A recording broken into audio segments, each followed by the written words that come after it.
Hello, everybody, and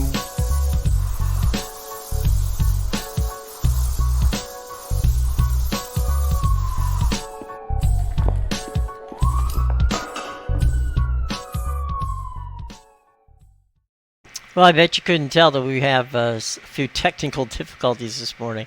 I'm Jim Williams. This is the Politically Incorrect podcast for Thursday. 83 days into the Israel-Hamas war. Our cover story, after we listened to Tal Heinrich give us the daily briefing,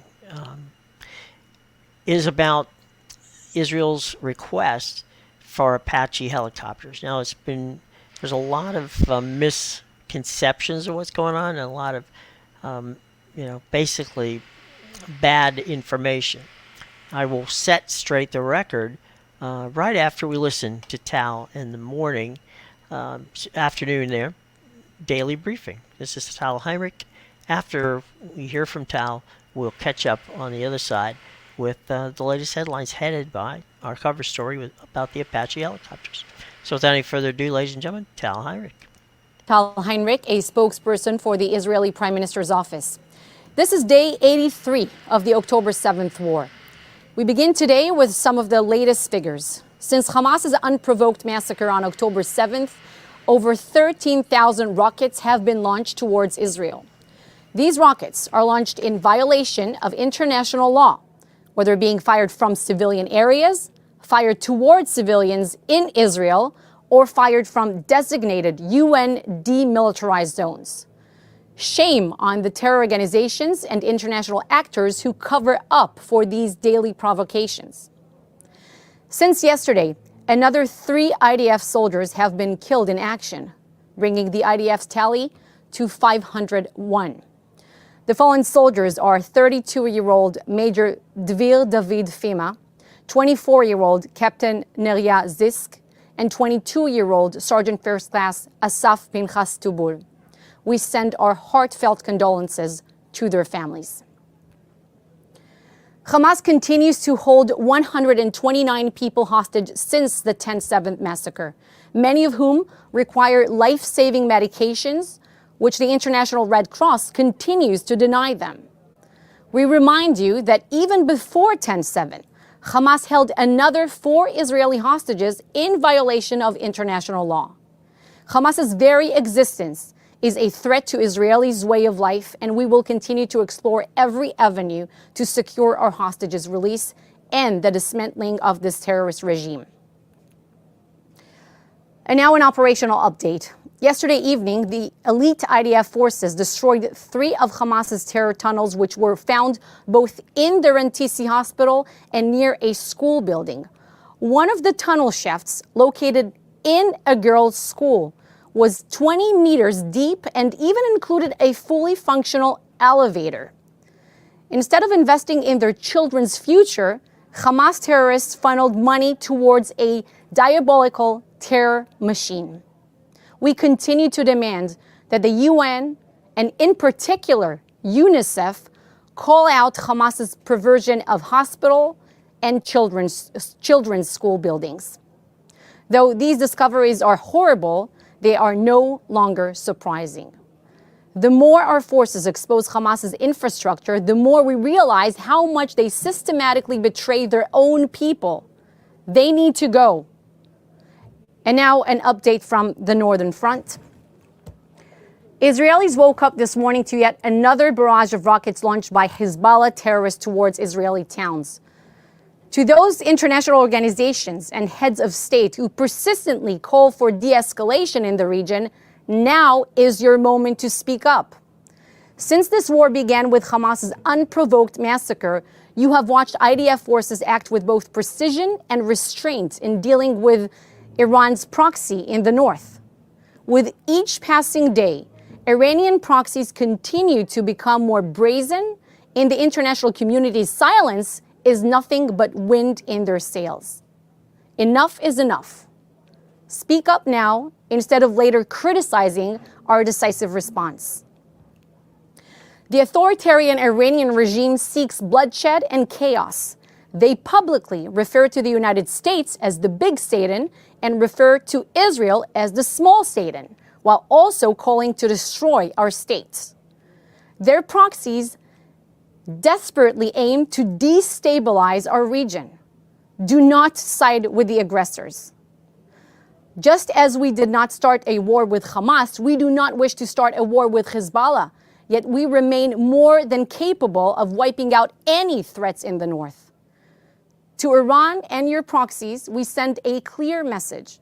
Do not test our resolve. It would be a terrible, terrible mistake. And finally, we are indignant following President Erdogan's despicable, nonsensical comparison between Adolf Hitler and our Prime Minister. Not only do his statements twist reality beyond recognition, but they also shamefully disrespect the legacy and victims of the Holocaust. The Turkish president exhibits both moral and historical confusion which have no bounds. And as our Prime Minister said, Erdogan openly commits genocide against the Kurds and routinely imprisons journalists who dare shed light on his cruelty. And we are expected to heed his moral condemnations. We condemn Erdogan's remarks in the strongest possible terms. In Israel, we will continue to fight against pure evil while upholding the highest standards of military operational conduct. If corrupt leaders criticize us along the way, we leave them to fall on the wrong side of history. I am now happy to take your questions. The first question comes from Maayan Lubel of Reuters.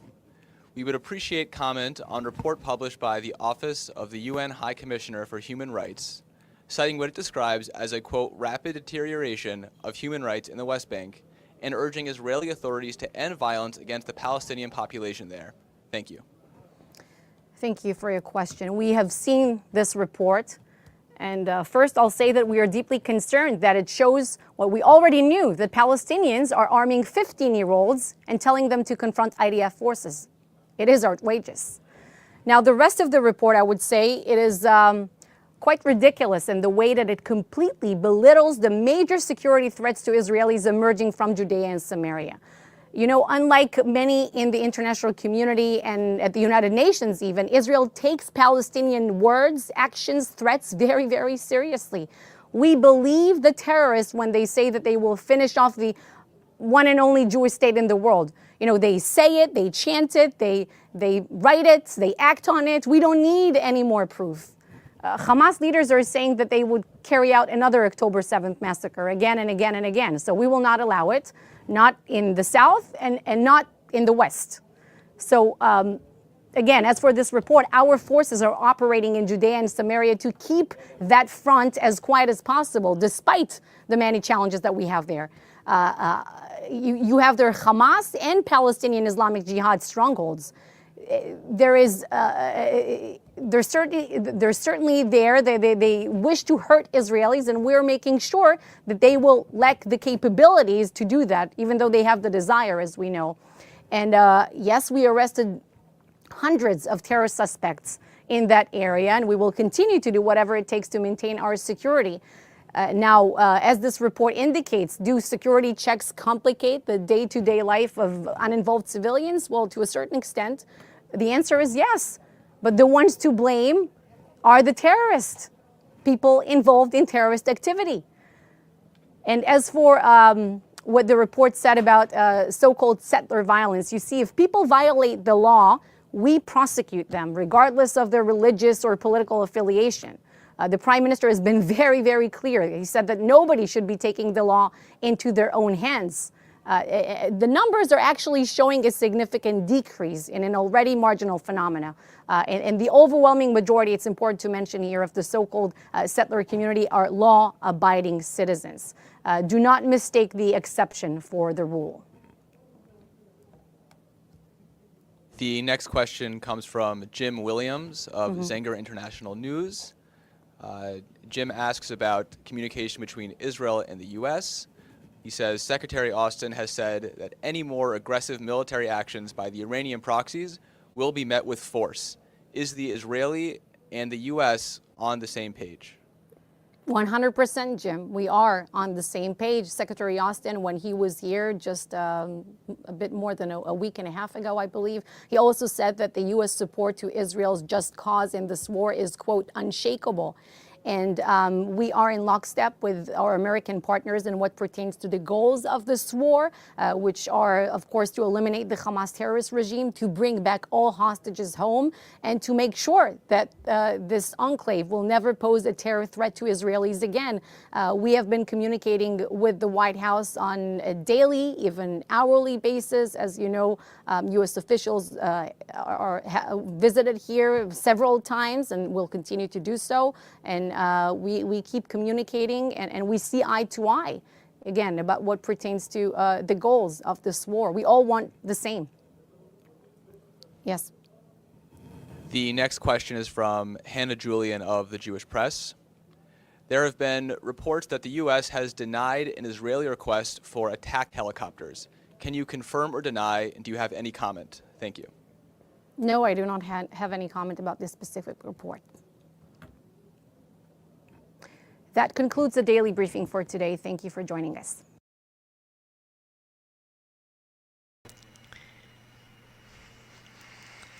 All right, thanks to Tal for bringing that daily briefing to us. All right, so let's move quickly into what we said we were going to talk about, and that is the Israelis' latest weapons request includes Apache helicopters. Now, the first question from Reuters that you heard from Tal, pardon me, talked about deny. All right, well, that's not true. Okay, they're not denied. They haven't been denied. What they have been is Secretary of Defense Lloyd Austin has basically put a hold on that. Okay, he has concerns, and those concerns are basically, for those who don't know, the Apache helicopter is possibly the most lethal, one of the most lethal, I'll put it that way, tools we have in our wartime toolbox, okay? An Apache helicopter can fire rockets, it can fire bullets. It's basically made to protect people in in urban areas. Obviously, Israelis have pilots who pilot the Apache helicopters. However, this new breed of Apache helicopters are extremely sophisticated, and since they carry armaments on them that are so lethal in the abilities, you need to know how to now work this entirely new version of the Apache helicopter. So Secretary Austin has been in contact with his counterparts in Israel, and he's been vetting who the pilots are and getting some information. The coordination between the IDF and the United States Pentagon has been constant. They will likely get the helicopters. They have, I think it's 2 now, 2 or 4 that they use, and they're overtaxed because you got to go back and rearm the helicopters. But the point should be noted here that the United States Pentagon and the Department of Defense and Secretary of Defense Austin has not said no. They put a pin in it for the moment because they want to make sure that something that is this lethal is in the hands of someone who can absolutely fly it. Now, it should be noted that no one is saying that Israeli pilots are not capable of flying these things. But here in the United States, we've had a number of some of the most elite helicopter pilots we have to take a refresher course, if you will, on how the Apache works and the new computerized version of the Apache. So the reports that the U.S. is not going to sell the helicopters to the Israelis is it's just not true. Okay, it's on pause, as I said, and once Secretary Austin is convinced that the pilots that will be flying these war machines are capable of doing it, so that a mistake does not happen. Okay, that's the reason the Apache helicopters have not been deployed there. So, at that point, some people have questioned. Okay, as a matter of fact, I've got some questions. David, this is a Twitter question. David Coppersmith has a question. David's question is, has the fact with the Apache helicopters, does that mean the United States is not going to support Israel with regards to armaments? Well, no, that is not it's not the answer. As a matter of fact, I actually have a graphic here. Let's grab this graphic here and put it in.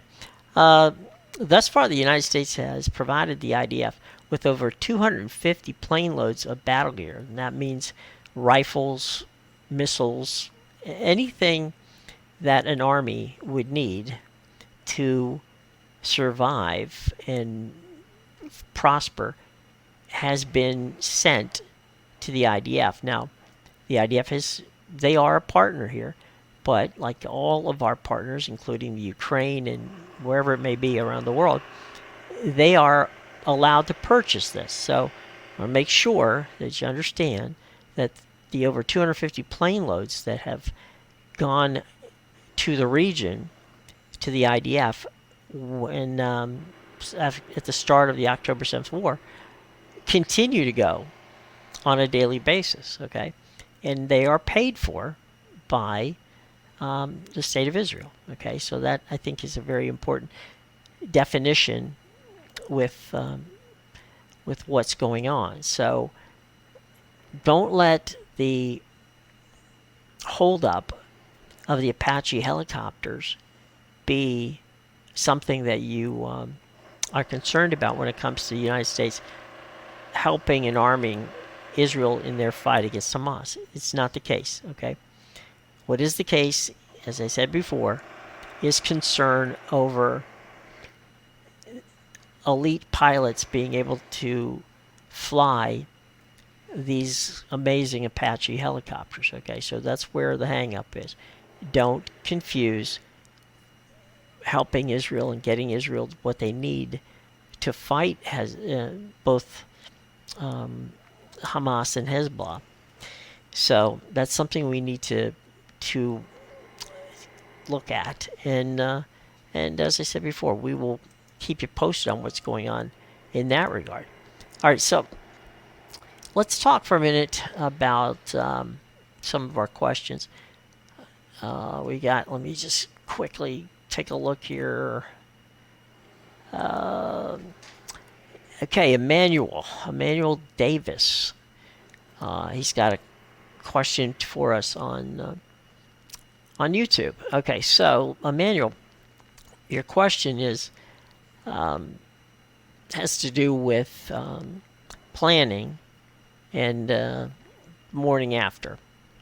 But we're not there yet. Okay, so we got a ways to go. But planning and what's going to happen after, right?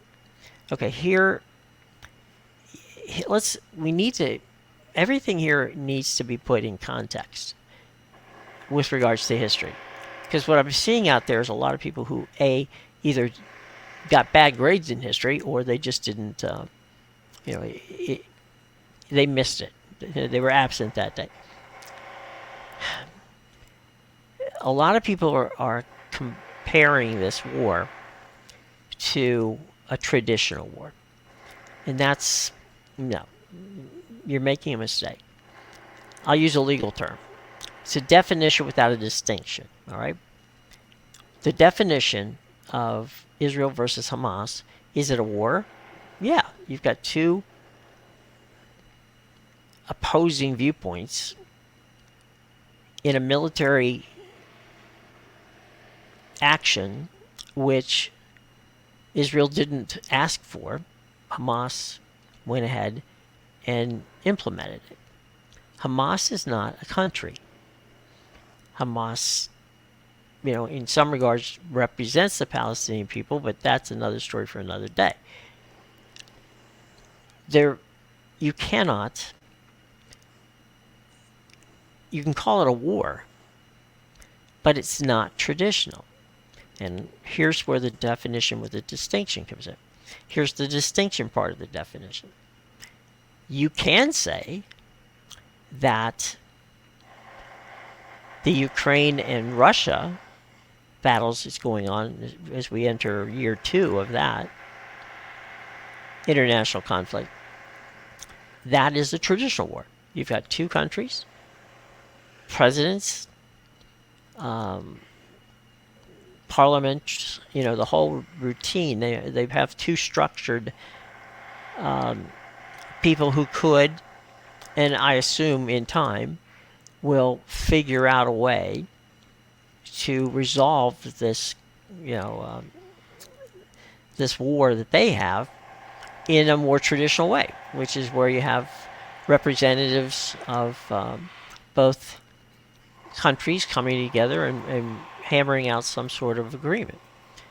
That's, at the moment, that's a long way away. And I'm pretty sure that Putin is willing to play this thing out until the elections to find out who the next president will be. So there's no reason at this point, he's gone this long, and so there's no reason to believe that somehow, some way that's going to get resolved anytime soon. We all wish it would, but I think that would be foolish. So let's go back to the definition with the distinction. If you're dealing with a terrorist organization, the United States did it. We all remember that. A couple of times, as a matter of fact, one with ISIS, and of course, Osama bin Laden, and that group. And so, right after 9/11, fighting a group with a terrorist group, you're fighting something that's different. You're not fighting a country, you're fighting an ideology. Okay, so if their goal is to destroy the U.S., or in this case, has Hamas and Hezbollah, concern is to destroy the the state of Israel, then what happens is that there's no one person in charge. Okay, there's a group of people in charge.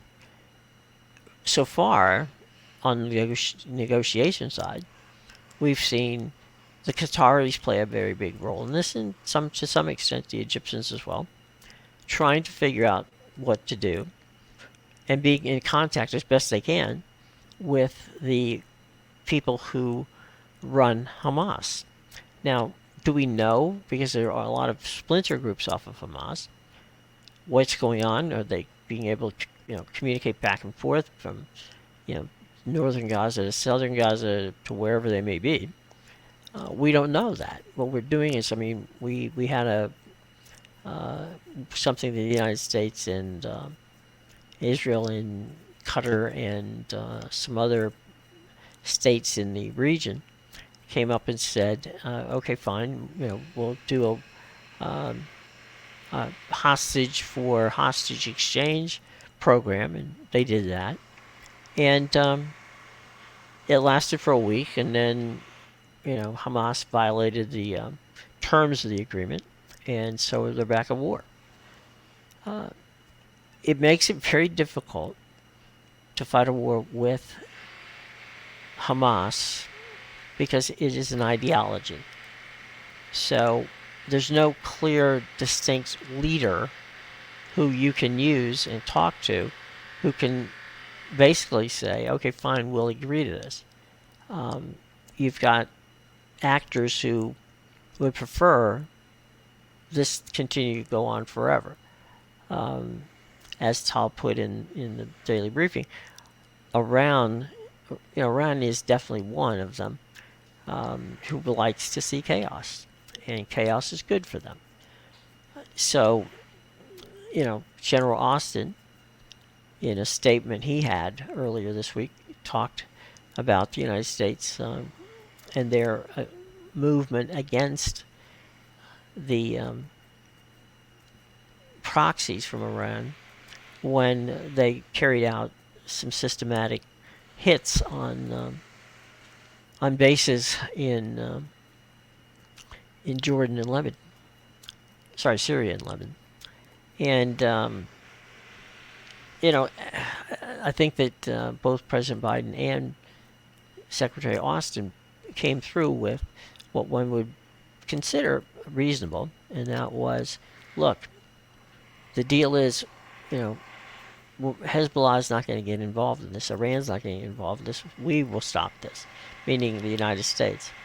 So they've been forewarned, and we'll see how it plays out. But remember, as I said, the war between Hamas and Israel is not traditional. It is what we now have as a war, and it's a country versus an ideology. In this case, Hamas terrorist groups, so much like ISIS. So that's how it has to be seen. If we're talking about the rules of war, well, only one side's playing by the rules of war, and that would be Israel. Hamas is not playing by the rules of war. As a matter of fact, they literally broke all but maybe two of the requirements that are, under consideration when you apply the Geneva Convention to. They attacked civilians, they beheaded people, they killed innocent people in a targeted attack to do just that. Okay? Any rule and every rule that has to do with the rules of war, specifically to the Geneva Convention, which has, war rules to it, they broke on day one. So there's no reason to believe that you're dealing with an actor who wants to see a happy ending to this. Okay? It's not going to happen. Okay? So we'll have to see how that plays out. If you remember, it took almost a decade, maybe even a little over a decade, for the United States to take out Osama bin Laden, and that was, quite an extensive mission through two administrations, the Bush administration, the Obama administration, to get to that. Okay, so we'll have to see how this particular issue plays out. So you don't have a defined hierarchy here. You've got names and people that you think are in charge, but who can make the final call and decide how it ends? On the Hamas side, we don't know. And we don't know that it would. So there we are in that. Any more quick questions? We got a couple more time for a couple. Twitter. What do we got on Twitter? We got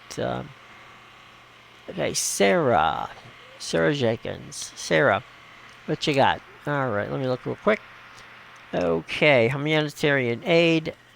Yes. Look, the Israeli government has said that they can and will supply as much aid as the UN, people can handle. And right now there are about 200 plus trucks a day. They could double that, perhaps even triple that, if the UN and their peacekeeping groups who are distributing this, the food, the medicine, and all that to the Palestinian people, if they could move quicker on it. There has been numerous reports, so they haven't even tried to hide it, that the UN, for what reasons I have no idea, have been ripped off at their at these centers where all the places stockpiled. So it's like a large warehouse. There's been stuff stolen out of there. Now, you would think that they would have security involved, but clearly they don't. So Israel is happy to do whatever they can to get more trucks into Gaza. They've got 2 open areas now. There is talk about ships coming in via Cyprus. Those are ongoing conversations. It's not happening right now, but it could happen sooner as opposed to later. We'll keep you posted on that. But yeah, the Israel situation of getting aid to the Palestinian people is something that there is a high priority. I'm not sure that you can get as much aid as they need to them. Okay, it's just logistically could be a problem. I mean, you're in the middle of a war zone, so it makes it difficult to be sure. So I know that Israel's doing what they can.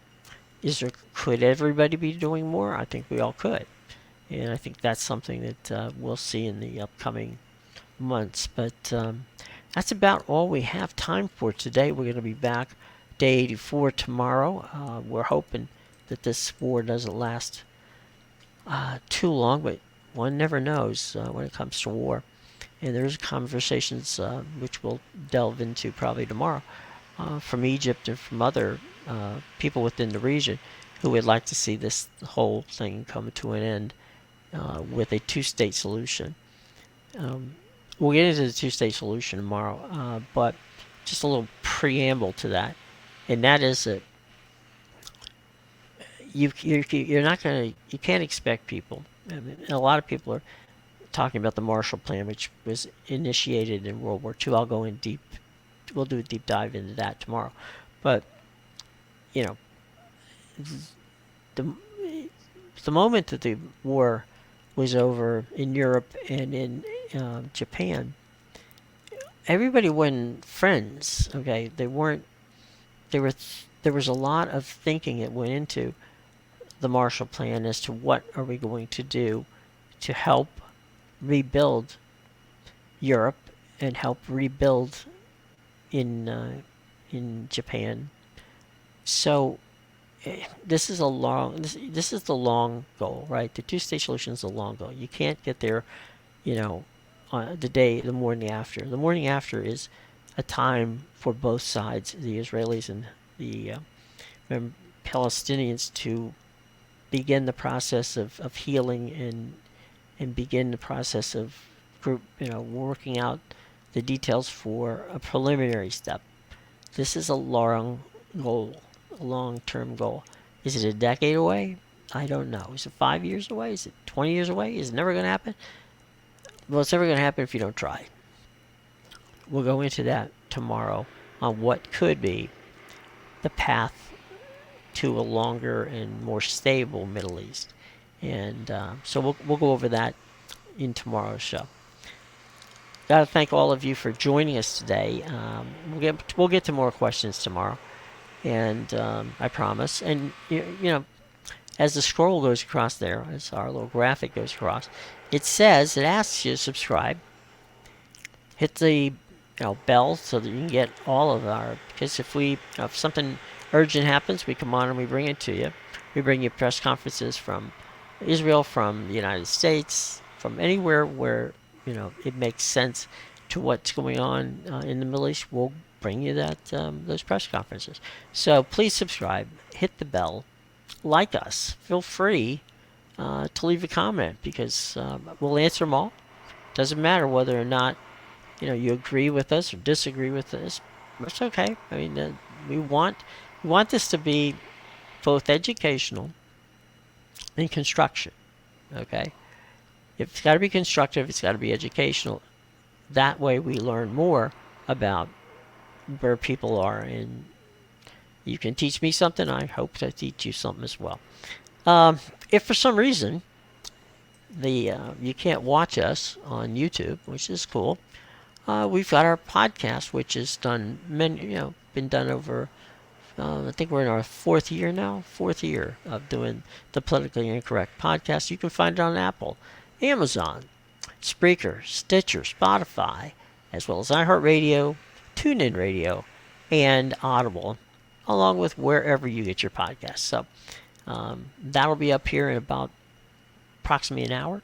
And we wish and hope that you all have a wonderful day and a safe day. No matter where you are in the world, you can follow us on Twitter. My handle right there is at JWMediaDC. There's links in the show box below where you can read the content that we're putting out. And so I hope that we're helping you get through this and make some sense of sometimes what seemingly is a senseless situation. So we thank you for your time. We thank you for the fact that you've taken some of your own time to join us, and we shall see you tomorrow. Everybody, be safe. Take your time, and hopefully we'll all be able to stay safe as we move into the new year, just a few days away. Take care, everybody. Thank you for your time.